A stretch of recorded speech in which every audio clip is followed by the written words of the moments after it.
প্রণাম নেবেন কালীবাবু। আরে কামাল কুন্ডু বাবু যে, হঠাৎ করে তুমি এখানে? কালীবাবু, একটা যন্ত্রণার মধ্যে আমি পড়ে গেছি। কি বলছো তুমি? হ্যাঁ, ঠিকই বলছি আমি। বসো ওখানে। হ্যাঁ বলো, কি যন্ত্রণা? কথা হচ্ছে, বলতেও লজ্জা লাগছে, আবার না বলে উপায় নাই। নির্ভয়ে নিশ্চিন্তায় বলুন, কি হয়েছে? আমার বড় ভাই গুদমারানির ভাই মাঝরাতে আমার বউকে নিয়ে টানাটানি করছে।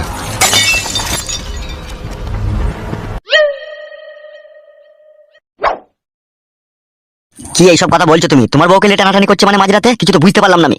আমিও বড় বুঝতে পারিনি কো, হঠাৎ করে একদিন দেখছি পাশে বউ নাইকো, তারপর ওই ঘর থেকে যেন একটা কিসের আওয়াজ আছে, চুরি লড়বড় লড়বড় করছে, খড়খড় করছে। তারপরে শুনছি নাইছে। তারপরে যেই আমি জানলা দিয়ে উকি মেরে দেখছি আমার বউ পুরোপুরি ন্যাংটো হয়ে খাটের উপরে শুয়ে আছে, আর আমার বড় দাদা পক পক করে ভরছে। লেওড়া, এমন এমন কেস আমার কাছে চলে আসে না, হ্যান্ডেল করা কঠিন ব্যাপার হয়ে যায়। কালীবাবু দয়া করুন, আপনি ছাড়া কেউ পারবেন না, যেমন করে হোক ছাড়ানোর ব্যবস্থা করুন ওকে। আর না হলে আমার বড় ভাই ছেলেকে আমার নিজের ছেলে বলে চালিয়ে নিতে হবে। কতদিন থেকে এই ঘটনাটা ঘটেছে? আমার বৌমাগি আর আমার বড় ভাই যেভাবে রড মারামারি করছিল, এ দেখে মনে হচ্ছে ঘটনা অনেকদিন থেকেই ঘটেছে। তাই নাকি? আমার তো সেটাই মনে হচ্ছে। কি করে তুমি বুঝলে? বুঝলাম এই জন্যই, আমার বউ তো পুরোপুরি ভাবে ন্যাংড হয়ে পড়েছিল খাটের উপরে, একবারে পা দুটো ফাঁক করে, আর আমার দাদা একবারে সেই শিক্ষাটির মতো থাড়ে পেলে ভকাম ভকাম করে মারছিল। তা আমি দেখে বুঝতে পারলাম এদের মনের মিলন অনেকদিন থেকেই আছে। তাহলে এখন কি করবে ভাবছো তুমি? এখন তো আমার বউকে ছাড়িয়ে দিতে হবে আমার ভাইয়ের কাছ থেকে, আর না হলে ও শালা যেভাবে করছে প্রত্যেক মাসে মাসে একটা করে বাচ্চা বাই করে দেবে। এখন আমাকে কি করতে হবে তাই বলো। আমি বলছি আমার বড় ভাইকে কিছু টাকা পয়সা দিয়ে, ঠিক আছে, বাড়ি থেকে খেয়ে দেওয়ার ব্যবস্থা করে দাও। কি ভাবছো কালীবাবু? তোমার বড় ভাইকে কিছু টাকা পয়সা ব্যবস্থা করে যদিও তুমি দাও, ঠিক আছে, ও কিন্তু বাড়ি ছাড়বে, কিন্তু তোমার বউকে ছাড়বে না। তাহলে এখন কি উপায় আছে, কি করবো বলো? তোমার বইয়ের কাছ থেকে ওকে সরাইতে গেলে একবারে মার্ডার করতে হবে। একবারে মার্ডার করতে হবে? বইয়ের জন্য বড় ভাইকে হারাবো? হারানোর দরকার নাই তো, তোমার বউ খাটের উপরে ফাঁক করে শুবে আর তোমার বড় ভাই ভরবে আর তুমি জানলা দিয়ে দেখবে। না না না, সেটা আমি তো সহ্য করতে পারবো না। সহ্য যখন করতে পারবে না, তাহলে তোমার দাদাকে পৃথিবীর বুক থেকে সরিয়ে দিতে হবে। তাহলে সেই ব্যবস্থাই করো। মার্ডার করার চার্জটা একটু বেশি পড়ে যাবে। কত কত পড়বে? এই আপনি ধরিলেন $1,50,000 তো খরচা হবেই। কালীবাবু, টাকার ডিমান্ড একটু বেশি হয়ে যাচ্ছে না? উস্তাদ, কি হলো রে বুকাচুদা? বলছি বাপের উপরে বাপ চলে এসে। কে বাপের উপরে বাপ এসেবে? ওই উস্তাদ, ওই হাফ গান্ডু নাকি বলছে ও জেল থেকে ছাড়া পেয়েছে। কি কি কি কি বলছিস তুই? হ্যাঁ উস্তাদ, ঠিকই বলছি। কালীবাবু, কি হলো এত চিন্তিত হয়ে পড়লেন যে? দাঁড়ান না মশাই, একজনের সাথে কথা বলছি তো আমি। তাহলে আমি কি চলে যাবো নাকি? শোনো, তুমি কালকে টাকা নিয়ে চলে আসবে, ঠিক আছে? তারপর যা করার আমি করে দেবো। যাও এখান থেকে যাও। আচ্ছা আচ্ছা, ঠিক আছে ঠিক আছে। উস্তাদ, কি হলো? তুমি এত ভয় খেয়ে গেলা কেন উস্তাদ? আমার আর মস্তানি করা চলবে না রে, ও শালা আমার থেকেও বড় মস্তান। কি বলছো উস্তাদ তুমি? আমি ঠিকই বলছি রে।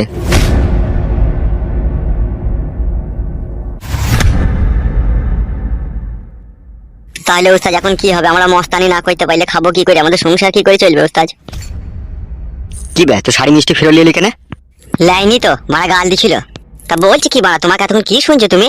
ওই শাড়ি চুড়ি দিতে গেই তো ওই হাফ গান্ডু মস্তান চলে এলো, ওদের সাপোর্ট করলো, বলছে পা হাত পা ভেঙে দেবো, তাই বলছে। সত্যি করে বলছিস? এই কথা বলেছো? হ্যাঁ, এই কথাই বলেছে। আবার ফটকে শাশুড়ি কি গাল দিল, বলছে কালো কুকুরকে আমরা আর ভয় করি না, ওর গাঁড় ভেঙে দেবো, তাই বলছে। আরো অনেক কথাই বলেছে ফটকে শাশুড়ি। কি বলেছে কি? বলছে আমার মেয়ের কাঁচি পাকান লয়, যে যেমন সে এসে ভরে দেবে, এই পাকানের দাম আছে, তাই বললো। আর হাফ গান্ডু কি বলছিল? হাফ গান্ডু তো এসে রিভলভার বাই করে আমার চাঁদে ফুটি করে দিত আর একটু হলেই। বড় ভারী টেনশনের কথা শুনিয়ে দিলি রে তুই আমাকে। শুধু কি টেনশন, হাফ গান্ডু এটাও বলেছে কালো কুকুরকে বাঘ মতো পেলে আমি মার্ডার করে দেবো, ওই আমাকে জেলে পাঠিয়েছে। সত্যি করি ভাই? সত্যি করে ব্যবস্থা, আমি তোমাকে মিথ্যা করে বলে কি করবো? ছি বাড়া, কি কাজ হলো রে? গুদমানি ভাই জেল থেকে ছাড়া পেয়ে গেল। হ্যাঁ, কাজ করো ওস্তাদ, কাকা বাবুকে এইসব ঘটনা সব বলি গা, চলো। কাকা বাবু ঠিকই একটা না একটা রাস্তা বাই করবে আমাদের লেগে। ঠিকই বলেছিস তো। তাহলে চলো ওস্তাদ, আর দেরি করো না। ঠিক আছে, চ।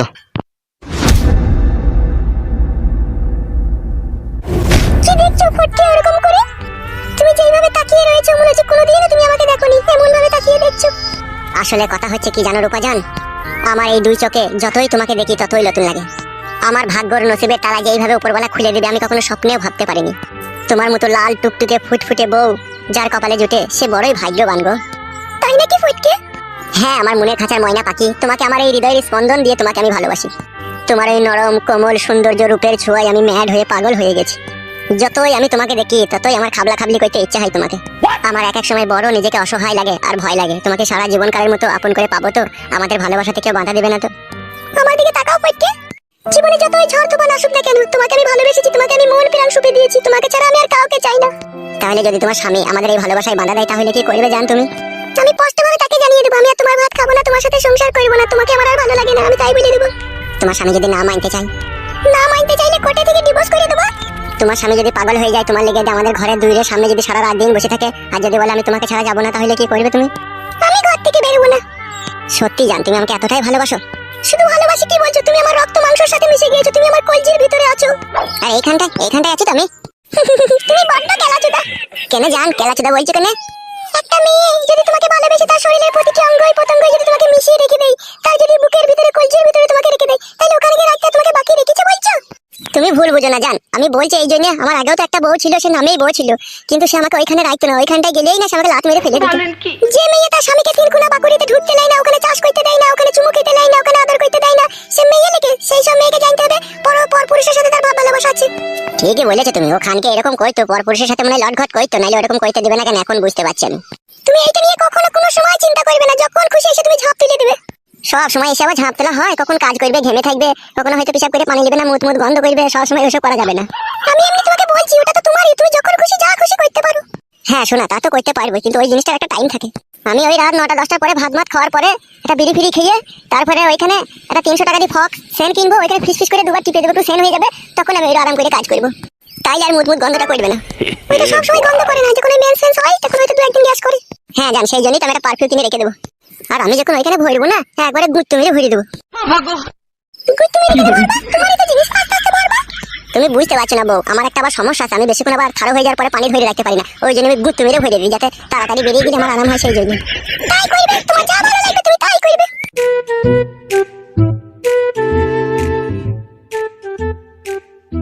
বাড়ি যাওয়ার আগে বড়া একবার ফোন করে বউকে জানিয়ে দিই যে বাড়ি চললাম আমি। কি রে বড়া রিং হচ্ছে, ফোন তুলছে না কেন? কে আবার এই অসময় ফোন করলো? ধরো ফোনটা ধরো। তুমি চুপ করে থাকবে, কথা বলবে না? হ্যাঁ আমি চুপ করে থাকবো, ফোনটা ধরো। হ্যাঁ হ্যালো, বলছি আমি কি বলছি ভালো করে মন দিয়ে শোনো আমার। হ্যাঁ বলো, শুনছি আমি। বলছি দুবাইয়ে প্রচন্ড পরিমাণে ঝড় বৃষ্টি হয়েছে, ঠিক আছে? তাই আমার হলুদ মরিচের ব্যবসা এখন বন্ধ রয়েছে, বুঝতে পেরেছো তো? সেই জন্য আমি বাড়ি চললাম। তুমি কি সত্যি বাড়ি আসছো না মিথ্যা করে বলছো? আমি তোমাকে মিথ্যা কথা বলে কি করব, আমি সত্যি বাড়ি যাচ্ছি। 4:20 আমার ফ্লাইট আছে। বেশ ঠিক আছে, সাবধানে আসবে। ঠিক আছে তাহলে রেখে দিলাম এখন। রাখো। বাড়া জীবনটা পুরো কলকাটি হয়ে গেল। এইভাবে যে হঠাৎ করে দুবাই শহরের মধ্যে ঝড় বৃষ্টি চলে আসবে আমি ভাবতে পারিনি। আমার 1.5 লাখ টাকা লোকসান হয়ে গেল ব্যবসা। বাবারে 4:10 বেজে গেল, না ফ্লাইটের টাইম হয়ে গেছে তোমার।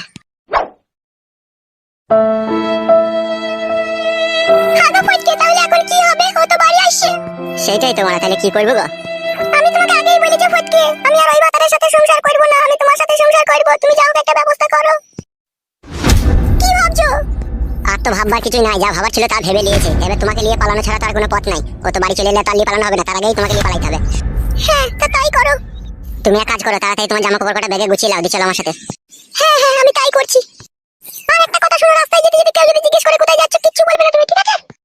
বেশ শোনো, আমি কাউকে কিচ্ছু বলবো না, তুমি রেডি হয়ে যাও, চলো। ঠিক আছে এসো।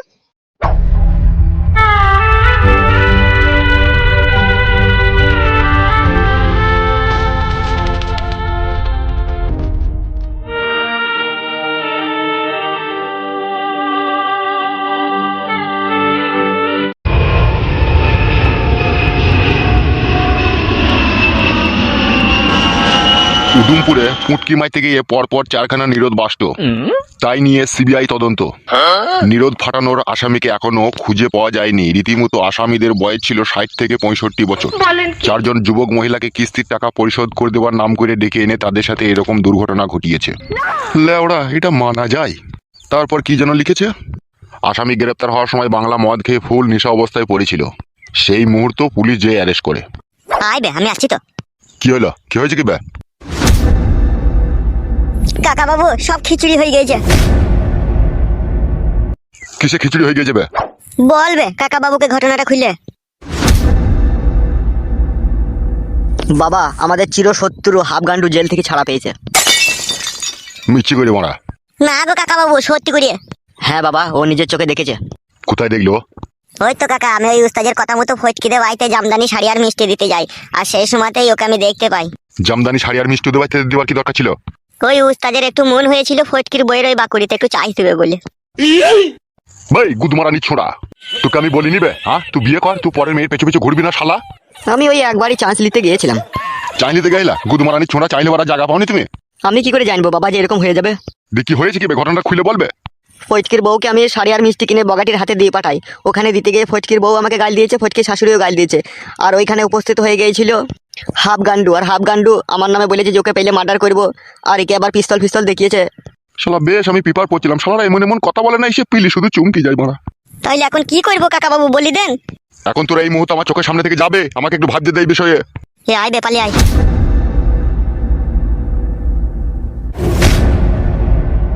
শালা মহা সমস্যার কথা শুনিয়ে দিল। শালা হাফ গান্ডু যদি দাদাগিরি করে খায়, তাহলে আমরা দাদাগিরি করে খেতে পারবো না এই পাড়াতে। ছি ছি ছি ছি ছি, আবার আমাকে কলকাতার ফুটপাতে বসে লেবু বেচতে হবে। দেখি একবার চেয়ারম্যানের সাথে কথা বলে কি কদর করতে পারি।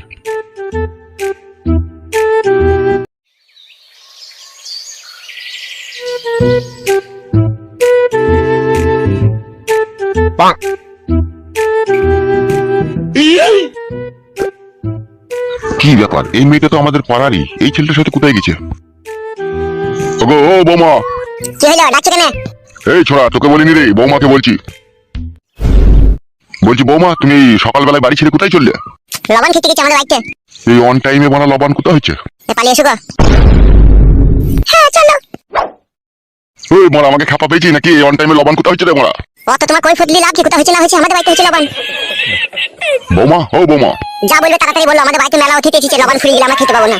এই মোরা, তোকে কথা বলিনি তো, আমি বৌমাকে বলছি। আর ও বৌমা, কথা বলছো না কেন? কি বলেন? কোথায় যাচ্ছ কোথায় তুমি? ওটা আমার মাসির ছেলে, ওই আমি ওদের বাড়িতে লবণ খেতে যাচ্ছি। মিথ্যা কথা বলছো তুমি, তুমি লবণ খেতে যাওনি। বেশি কেলামোটা না, খুব খারাপ জিনিস। লবণ খেতে যাইনি তো কোথায় গেছো? শুইরে বাচ্চা কেন থাবড়ি সোজা করে দেবো। তোকে আমি কিছু বলেছি? আমি তো এই বৌমাকে বলছি বে। তোমার স্বামী তো দুবাই আছে, তুমি এই হঠাৎ করে কোথায় চললে, কোথায় বলো আমাকে। তুমি আমাদের পাড়ার মেয়ে, বলো কোথায় যাচ্ছ? কি হলো, উত্তর দিচ্ছ না কেন? হ্যাঁ কাকা বাবু, আমি ঠিকই বলছি, ওটা আমার মাসির ছেলে, আমি ওদের বাড়িতে লবণ খেতে যাচ্ছি। আবার আমি কালকে চলে আসবো। খুব সাবধানে বৌমা, এখন যা চারিদিকে সব ঘোরাঘুরি করছে, কার ফাঁসে কে কাকে ফাঁসিয়ে দিচ্ছে বোঝা মুশকিল। তা তুমি যে লবণ খেতে যাচ্ছ, তোমার স্বামীকে কি বলেছো? হ্যাঁ বলেছি, মানে ওকে তো ফোন করে বললাম যে ওই তো বললো তোর বৌদিকে গিয়ে বাড়ি থেকে নিয়ে গেল লবণ খাবে। বলেছে তো বড়া, ঠিক বলছিস তো? হ্যাঁ গো কাকা বাবু, সত্যি বলছি। পালিয়ে এসো নাহলে টক মাছগুলো আমার মামাতো ভাই ছেলেটা খেয়ে নেবে, পালিয়ে এসো। কেন রে, তোর বাবা মা কি জানে না তুই বাড়িতে অতিথি নিয়ে যেতে এসেছিস? তারা টক মাছগুলো খেয়ে নেবে কেন? ও হারামি গো কাকা, ওরা ওই বাংলা মদ ভাত লিয়ানো তো টক মাছগুলো বাংলা মদের সাথে খেতে ভালো লাগে, 4 পিস 5 পিস করে নিয়ে নেবে ওরা। লেওড়া, কথাগুলো কেমন ঘোলা ঘোলা লাগছে আমার। আচ্ছা ঠিক আছে বৌমা, তাহলে সাবধানে যাবে আর সাবধানে চলে আসবে। জি কাকা বাবু, আমি সাবধানে যাবো, আবার কালকে চলে আসবো। ঠিক আছে যাও।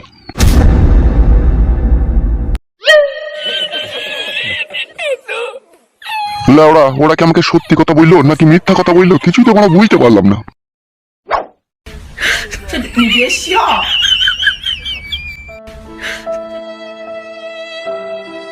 বউ ও বউ, বউ আমি চলে এসেছি দুবাই থেকে।